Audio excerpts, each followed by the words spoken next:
Good morning, everyone. So here we are. We're at Thursday of home learning week 5, and we really only have one-ish weeks left.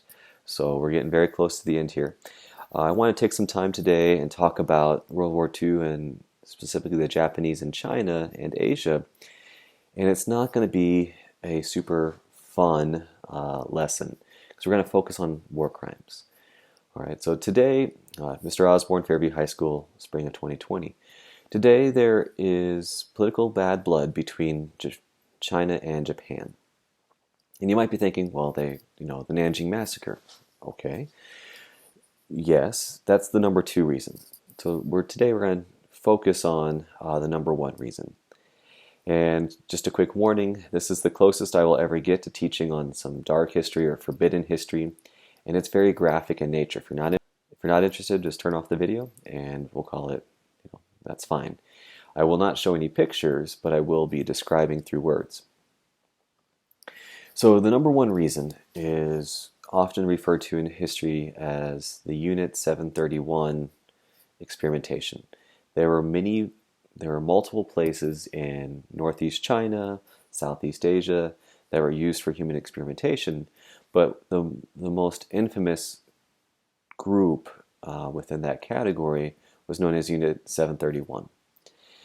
And what they did at Unit 731 is you had various doctors and scientists, and they did a few different types of experimentation. Now, we often say human experimentation, and we leave it at that. Well, here's a description of what they did. One of the things they did was known as vivisection. Vivisection is removal of organs while the victim was still alive. So think of it, they experimented on the eye, they experimented on internal organs such as what happens if you remove one lung? How long does a person live? What happens if you remove both lungs? What happens if you remove half of each lung? Okay, while the individual is still alive, again, removing the liver. So that's vivisection. Frostbite testing, which I have a description on in the next slide, which is also rather graphic. Syphilis. So prisoners were forced to have sex to track transmission. How was syphilis transmitted? What was the progression of the disease? If it was transmitted 2 or 3 times, would it progress the same way? We know a lot about that because of these records that were collected, and they resulted in death.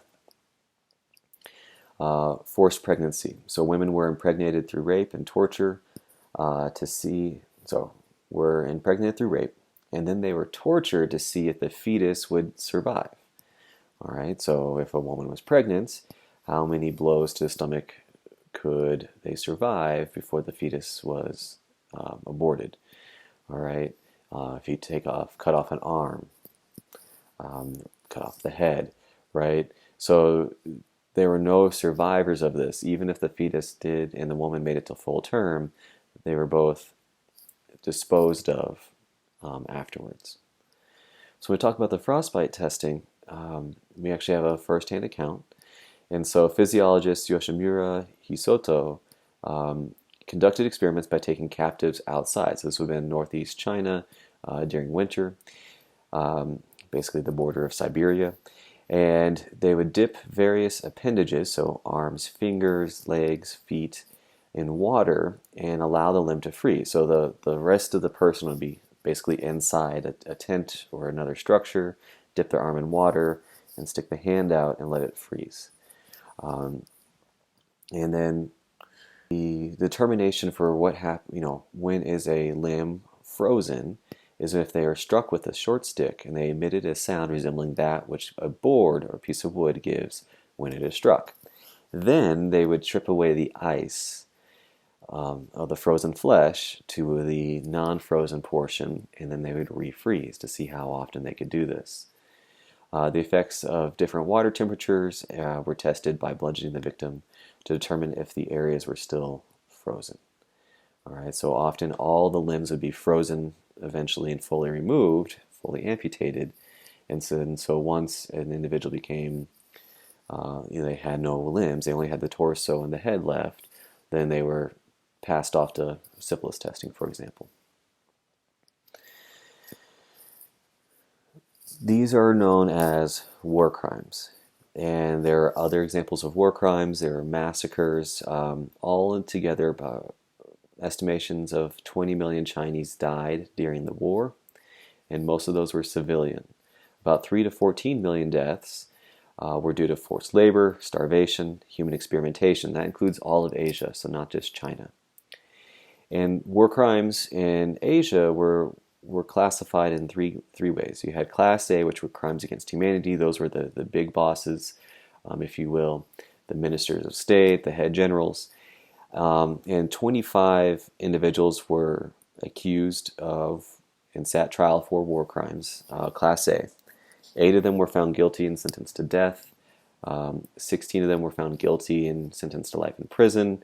And the remainder either died of natural causes during trial, they had reduced sentences, or they were put in life in prison, or they died in prison. So the 16 individuals that had life in prison, they were walking free within 10 years. And again, these are the Class A. These are the worst of the worst during the war crime trials. Class B were persons that committed the crimes. So for example, you would have the soldiers that were actually partaking of the massacres, or the leaders. But a Class C is someone that organized or ordered the crimes to occur, but they did not directly participate in them. So this would be like your majors, your lower level commanders that, again, organize, let's say, a forced march in Southeast Asia where thousands of civilians or prisoners of war died, but they weren't, in some ways, they didn't have the gun in their hand when they massacred. Therefore, they were only a Class C. Between Class B and Class C, there are about 5,700 individuals that were indicted or put on trial. 984 were sentenced to death. Only 920 were actually executed. 1,018 were acquitted, found not guilty, and everyone else was given various prison terms, and very few of which were served fully. What's notable about the war crime trials, the Tokyo trials and trials that took place elsewhere in Southeast Asia, is the entire imperial family was exempted, so they were fully exonerated from trial. And all those scientists that we mentioned and doctors involved in human experimentation were also exempted from trial. And the high commander in charge of basically the Japanese Reconstruction made that decision because General MacArthur, he wanted all that research. And so in return for sharing all of their research about vivisection, human experimentation, syphilis, the frostbites, in return for that, they were given a free pass. They were free citizens. They lived out the rest of their lives as civilians in Japan, even though they had designed and executed these human experimentations. I wanted to mention these things because I feel that it is important for us to be aware of actual historical events, in the same vein that I hope that these never reoccur. It wasn't just the Japanese that were put on trial for war crimes, the Nazis, the Nuremberg trials, but a lot of people focus or research those when they research the Holocaust, and very few research the Japanese trials. So that's why I try to emphasize it in class. Let's spend the rest of today focusing on our research papers. And moving into next week, that's the only thing I want you to worry about. It's time to get focused on that, get that submitted. As soon as you turn it in, I'll queue it up to be graded and get you all some feedback. Have a good day.